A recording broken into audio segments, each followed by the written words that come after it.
So kind of like, taking a step back, like talking about you and your background, like Mm. where you from? Like where'd you grow up and like talk a D- little bit about your origin. DC and PG County, in between Upper Marlboro and Southeast. Um, I had a great life. Like I didn't have a struggle story. I had the great best set of parents you could ever have, like ever. As long as I did what I was supposed to do, I got whatever I wanted. I always had good grades, but I was always in trouble. My grades got me out of trouble. So that was that. Coming up, career truck driver. To own trucking company since we were in our 20s. Um, been doing that. That was my love. Like I have Road Warrior tattooed on my arm. I love, like I just, Diesel, like Diesel, bro. I loved it for a long time. And then, after doing it for so long, I was never the guy with the back brace on. No, I'm jumping, and I always wore flip flops. Like if I went to a loading dock, they know me as the slides. They go slide coming. Yeah, I got them on. It's wintertime. Like I'm comfortable. Like I'm good at what I do. Um, went to trucking, been doing that. Shout out Silver, man. Silver Trucking is a powerhouse and always will be. Um, yeah, left that, retired from trucking, ended up doing personal transportation for people like going to the doctor and trips like that. We was getting paid through the medical system, doing transportation like that, weaning my way out of the truck and the hopping up and down. Um, ended up stopped doing that because the guy that I was doing it with was crooked. He was crooked as hell, bro. He was stealing the insurance. I was wondering, how am I getting paid $130 to take this lady up the street to her doctor's appointment? But I ain't gonna worry about it. I'm gonna take that $130. And I would have like 10, 11 of these people a day. So sweet. But once that went down, that went down. He went to jail. And didn't have nothing to do. So um, that's when we started the Space Table, the thought process. And that's how I know God is in my life. Because from that, that's when the idea of the Space Table came along on the toilet.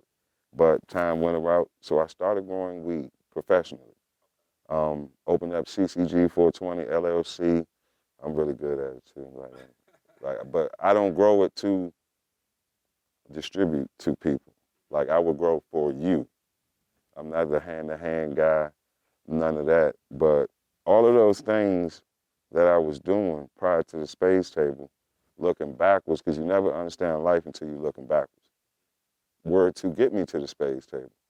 In my trucking career, I would talk to 15 to 30 people, different people every day. And I mean literal conversations with them. But that built me to be able to talk to anybody, when the people like yourself and other stars from the area or stars from anywhere. To me, you're just a person. I don't see everything else you're doing. 'Cause I've been talking to people my whole life. My last couple deliveries was to Obama. My last delivery in trucking was a painting to the White House. Secret Service clearance, all that. I did that. But man, that was it.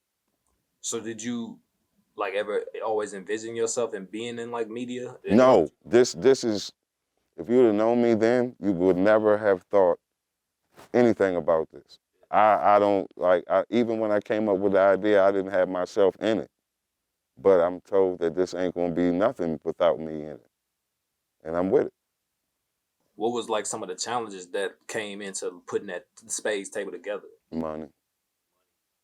It's always money. Uh, but what I have now is a group of people that believe in the dream. And it's not just my dream, it's their dream as well. And I think that's what it takes to build a great team, especially when you didn't seek them out, they came. For them to believe in the dream, they're not, they always tell me, this is yours, yours, yours. And I say, but to me, this is ours, ours, ours.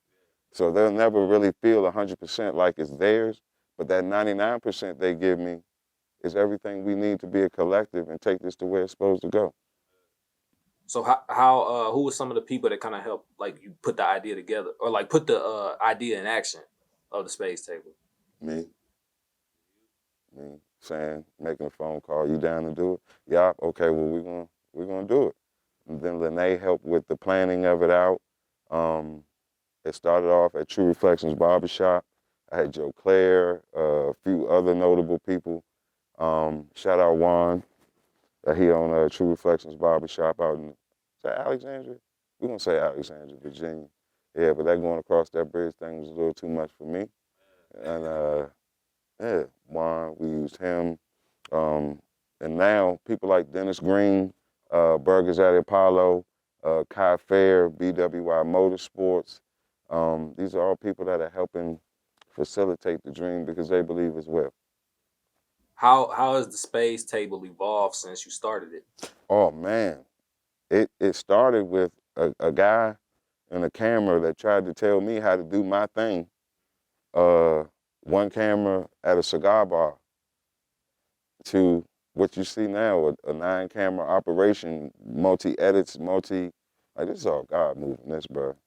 This is all God moving this in my eyes. What do you feel like sets the Spade Table apart from other platforms?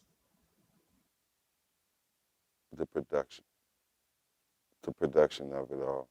Because we're normal people. Like we didn't jump out here. I'm not a famous comedian. You know what I'm saying? Sherelle Rowe, I'm the one that was just a truck driver. Boom, the engineer is one of the best engineers we have in this area and beyond. Sherelle Rowe, she's got songs with Snoop Dogg and stuff like that. You know what I'm saying? So I'm blessed to have them here, but they have put me with them. So now I guess I'm looked at as one of those people. But to me, I'm really not. I'm just Paul. I'm just Paul that came up with a dope idea, man. And I hope you all enjoy. How does it feel like seeing that idea like just be put into action? Like you see everything growing and just getting better and better every day. It's sometimes when we're setting up before shoot, it was one time I cried. I don't care what nobody got to say about it. Like I cried just standing back. Like this was really just an idea. Like a quick one. And I never wrote. I was telling Isaac yesterday, I have come far with this idea. You know, they say you always write down what you want to do, and I never wrote down the goals of this. And we got this far, so New Year's Eve, right before the ball drop, I wrote down some things. But since I wrote down some things, I'm here with you. Like, I see writing it down did something.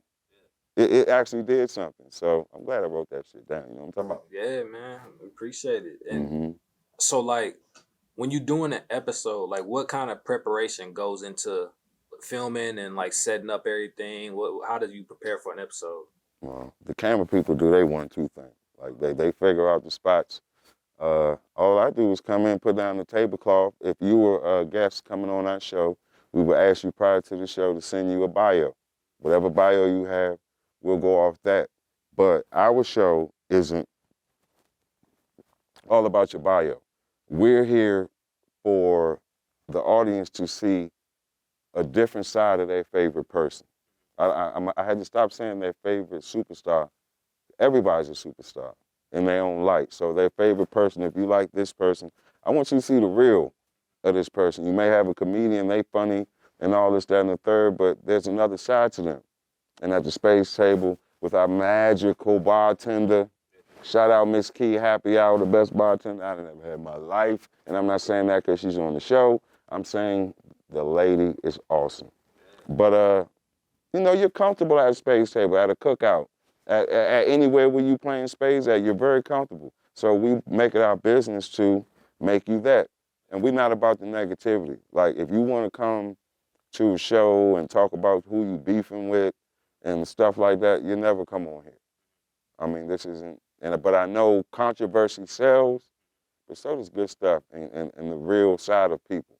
So we're trying to push that part more than the negativity. I don't want to hear about your guns. I don't want to hear about none of that. And we really don't want to hear about what you got going on until the end of the show. Like we just chopping it up with you. So we'll take your bio, pick out bits and pieces of your bio, but you know, we get to ask some questions like what kind of Kool-Aid you drink. That ain't in your bio. Yeah. But people want to know what kind of Kool-Aid you do. What's your favorite food? What's on your bucket list?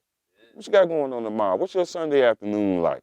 That's what we trying to, you know, get out of the people, and it brings the levels down to where we're all equal at the table.